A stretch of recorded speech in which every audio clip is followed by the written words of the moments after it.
Bonjour, aujourd'hui j'ai envie de vous parler d'un sujet important. La gratuité et l'information juridique qu'on trouve sur Internet.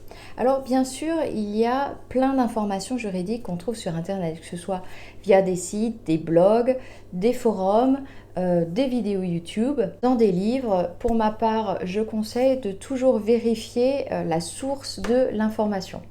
La limite de cette abondance d'informations sur le net, c'est qu'elle est relative. C'est-à-dire que vous allez trouver des informations générales, mais est-ce qu'elles vont être toujours pertinentes dans votre cas? Parce que chaque cas est personnel et le droit n'est pas une science exacte. C'est la raison pour laquelle dans mes vidéos où je vous partage des informations très juridiques, eh bien, il s'agit d'informations générales et mes vidéos ne peuvent pas constituer des consultations personnalisées et adaptables dans votre cas. Donc, parfois, quand vous avez identifié qu'il y avait un problème, vous avez lu des informations sur le net ou dans des bouquins, eh bien, parfois, ce dont vous avez besoin, c'est réellement d'un avocat. Un avocat, oui. Alors, certains diront un avocat, c'est cher. Peut-on bénéficier d'un avocat gratuit et dans quelles conditions on peut bénéficier de conseils d'avocats gratuits? Tout d'abord, existe l'aide juridictionnelle. Alors, l'aide juridictionnelle, elle bénéficie aux personnes dont les revenus sont les plus modestes et il y a une grille chaque année qui est publiée. Et on peut du coup savoir si on bénéficie d'une aide juridictionnelle totale. Donc les frais d'avocat seront pris en charge par l'État, donc la personne n'aura rien à payer à l'avocat, ou alors une aide juridictionnelle partielle, c'est-à-dire que l'avocat pourra demander un complément d'honoraires à son client. Deuxième solution, il existe des permanences juridiques dans des structures de droit. À Paris, il existe des maisons de justice et du droit. Il y a également des consultations dans pas mal de mairies ou dans des tribunaux.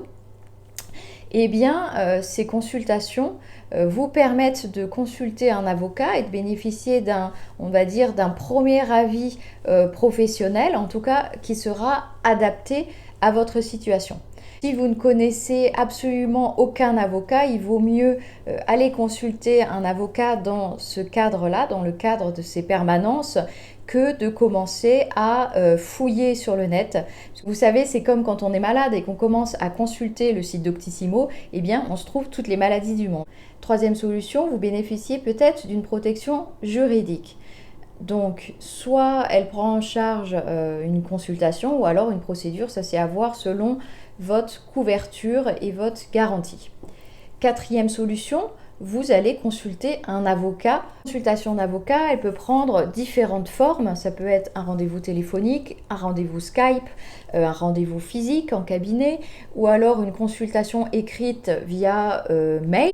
Surtout, quel que soit le moyen de consultation, eh bien, demandez à l'avocat quel est son mode de fonctionnement. C'est-à-dire qu'il y a des avocats qui ne vont pas facturer leur premier rendez-vous et d'autres, si, proposent soit des longs rendez-vous avec du coup peut-être des tarifs plus élevés et puis d'autres, des rendez-vous plus courts et des prix plus maîtrisés. Personnellement, je ne fais pas de consultation gratuite ou de rendez-vous ou même de premier rendez-vous gratuit. Aussi, si vous avez une demande particulière, eh bien, il suffit tout simplement de prendre contact avec moi via ma boîte professionnelle, donc contact@vmd-avocat.com pour m'exposer votre situation, votre projet ou votre problème et je verrai si je peux vous aider.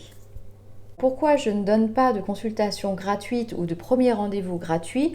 Bien tout simplement parce que à travers ma chaîne, je vous transmets des informations générales d'informations juridiques, mais ensuite le reste du temps, eh bien, je me consacre pleinement à l'accompagnement et à la défense de mes clients.